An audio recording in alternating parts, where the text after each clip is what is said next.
Aqui quem vos fala é um decapitado. Outros jovens também conspiraram contra a coroa portuguesa, mas apenas eu perdi a cabeça.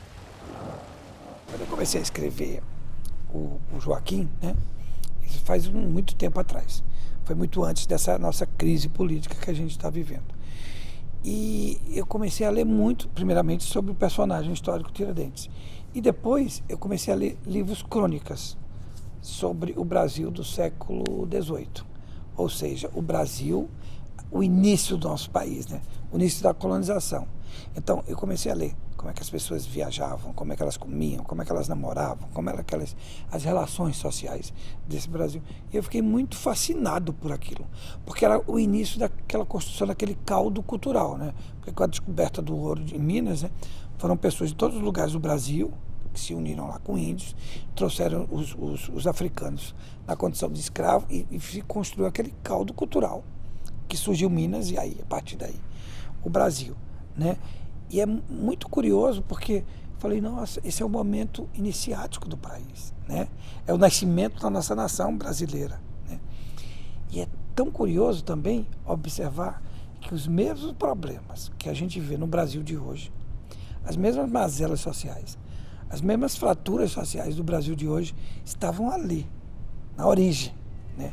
E que até hoje não foram resolvidas. Diz-me uma coisa. Descobriste sozinho? Que nessa terra tem só 3 tipos de gente, poeta: bandido, corrupto e vadio. Então, na verdade, eu comecei a imaginar que eu estava fazendo um filme sobre os desclassificados do ouro, né?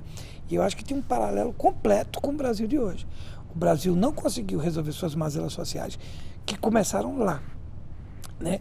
Com esse processo de elitização de uma pequena classe social que mantinha o poder, o dinheiro e escravizava os africanos, né? Tomava as terras indígenas e exterminava os índios. A gente queria imprimir essa verdade, a gente achou que filme de época, no geral, são muito pomposos, tem muito...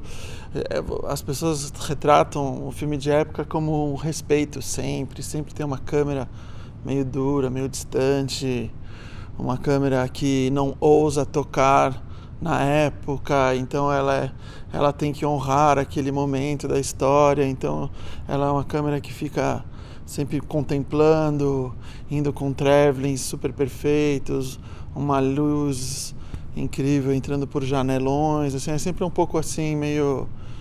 Eu sinto que é uma coisa que é feita assim, meio em respeito à época. Eu acho que como é a história que a gente está falando, só que a gente quis quebrar isso, a gente quis fugir disso totalmente. Então a gente falou, não, vamos...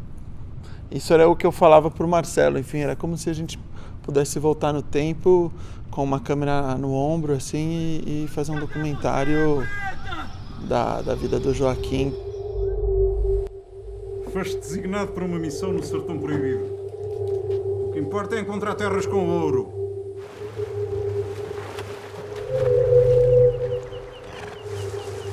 Se for muito ouro, eu vou montar uma tropa para procurar por preta.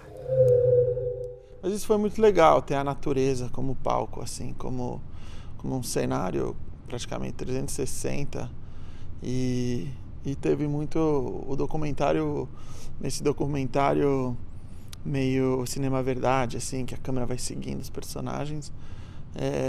Foi um pouco nossa no Frederick Wiseman, que ele tem bem essa linguagem, assim, foi um pouco nossa referência, assim, para decupar as cenas, para parecer que elas não eram muito decupadas. A sensação era mais deixar os atores, que eram incríveis, se soltarem em meio àquela mata, aquele lugar, porque as locações têm um grande significado na história, né? Que a amplitude delas, a opressão que elas causam, a magnitude, tudo isso tem a ver na história e nos personagens. Então a gente deixava os atores interagirem com isso e a câmera, ela era meio observadora, ela tinha que ir atrás e é meio uma caça, né? Você não faz a luz, você caça a luz.